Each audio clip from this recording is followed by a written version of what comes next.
Hey, CEFC and everyone else tuning in. So good to see you today. I want to read to you right from the beginning of the Gospel of John. In the beginning was the Word, and the Word was with God, and the Word was God. He was in the beginning with God. All things were made through, and without him was not anything made that was made.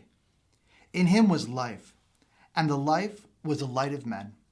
The light shines in the darkness, and the darkness has not overcome it.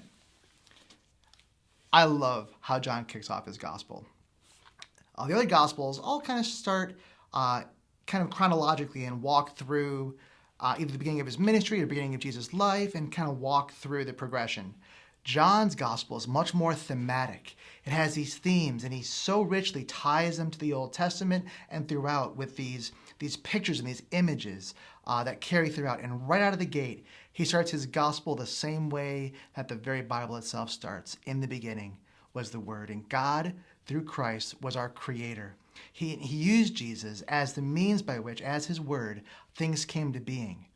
So I just want to point out a couple of things. One, the eternal connectedness of Christ to the Father. They are one throughout all history, all time, before time even began. We need to cherish that and walk in that. And there's those who would challenge that and say, oh, he was created later or he was raised up. That lowers Christ to less than he is. And to do that is blasphemy. To take away from the glory that is God's, that is Christ's, to withdraw from that is blasphemy, which means to make less of his name. We must see him as John makes him clear, using such strong language that he is the very Word of God, from whom life and creation came. Also, he says that he is light and life. If you read the Gospel of John, you'll follow these themes throughout as he references, I am the light of the world, I am the way, the truth, and the life. And these themes keep repeating themselves.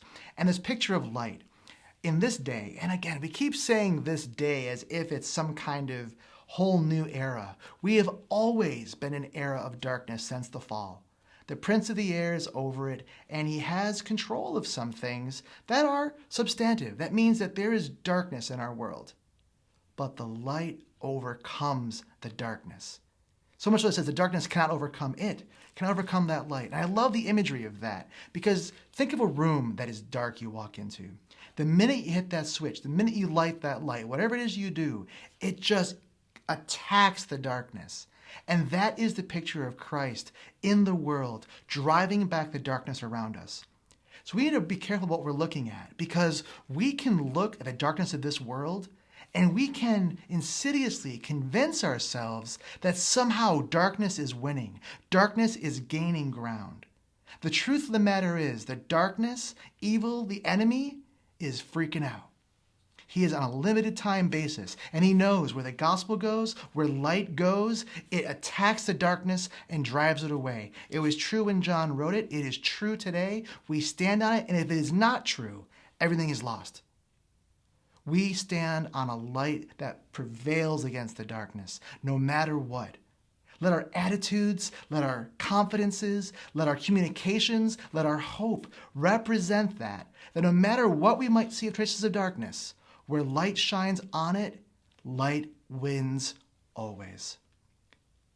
No matter what you're looking at in this day, and there's some hard things to see, and there can be things that can feel frightening, let me remind you, the light is bigger, stronger, fuller, prevenient, lasts forever, and is our promise and hope in Jesus Christ. God bless.